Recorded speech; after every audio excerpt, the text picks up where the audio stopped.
এক মুখ্যমন্ত্রীকে দিয়ে শেষ করার মতো অবস্থা নেই, বিপ্লব দেবকে সরিয়ে দিয়েছিল। আবার এখানে শুনছি বিহারেও নাকি মাঝপথে বদলের। তো যে বিজেপি বা তাদের জোট শরিক বা তাদের যে সরকার, তাদের কোনো স্থিতিশীলতা নেই, তাদের মুখ্যমন্ত্রীদের নিজেরা নিজেদের টার্ম শেষ করতে পারেন না, তারা আবার বড় বড় কথা এখানে কি বলতে আমাদের নজর টেনে নিজেদের ছবি ছাপাতে চাইছে। এর বাইরে কি? ভবানীপুরে মমতা বন্দ্যোপাধ্যায় মাননীয় মুখ্যমন্ত্রী গতবার যে ব্যবধানে জিতেছিলেন, এবার তার থেকে বেশি ব্যবধানে জিতবেন, লিখে রেখে দিন।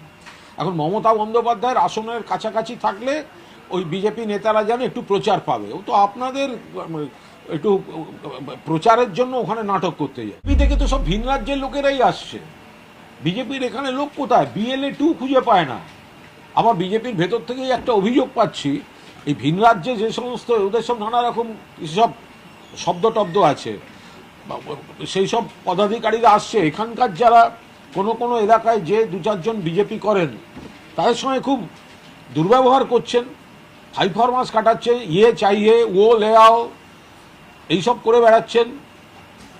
ফলে এই বাইরের যারা এসে এখানে, এদের সঙ্গে তো বাংলার মাটির কোনো সম্পর্ক নেই, উল্টে বিজেপির এখানকার কর্মীরাও তিতিবিরক্ত। কোন মনে যদি নিজেরা কেউ প্রভোকেটিভ কথাবার্তা বলে, তারা বলবেন সুকান্ত মজুমদার আপনি কোনো যাবেন এলাকা দিয়ে, যদি কেউ প্রশ্ন করে 100 দিনের টাকাটা, 100 দিন কাজ করেছি, 100 দিনের টাকাটা দিলেন না কেন মশাই, আবাসের টাকা দেননি কেন, বাংলার টাকা দিচ্ছেন না কেন, তখন যদি সুকান্তবাবুদের লোকেরা উত্তর দেওয়ার তো মুখ নেই, তখন যদি ইটপাটকেল মারে, খারাপ কথা বলে, তাহলে প্রভোকেশনটা কাদের তরফে হচ্ছে?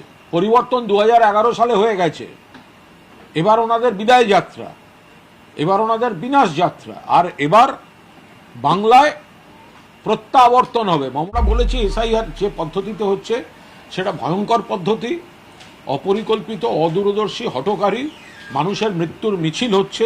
বিজেপির নির্দেশে মানুষের অধিকার, নাগরিকত্ব, ভোটার অধিকার কাটতে যা করে বেড়াচ্ছে নির্বাচন কমিশন, তার প্রতিবাদে মমতা বন্দ্যোপাধ্যায়ের আন্দোলন, যাতে মানুষের হয়রানি কমে, মানুষের প্রত্যেক বৈধ ভোটার তার অধিকার অটুট রাখতে পারে। তো পরিসংখ্যান বিশ্লেষণ করলে দেখা যায় যে সংখ্যালঘুদের যে জায়গাটায় একটু বেশি সংখ্যা, সেই জায়গায় টার্গেট করে SIR থেকে বাদ দেওয়ার কাজ, অ্যাডজুডিকেটিং তকমা লাগিয়ে দেয়া, জীবিতকে মৃত্যু বানানোর কাজ, সংখ্যালঘুদের ওপর আক্রোশ দেখাতে গিয়ে তারা তো হিন্দু সমাজেরও সর্বনাশ করেছে। মতুয়া তো হিন্দু, তাদেরকে অনিশ্চয়তায় ফেলে দেওয়া হলো কেন?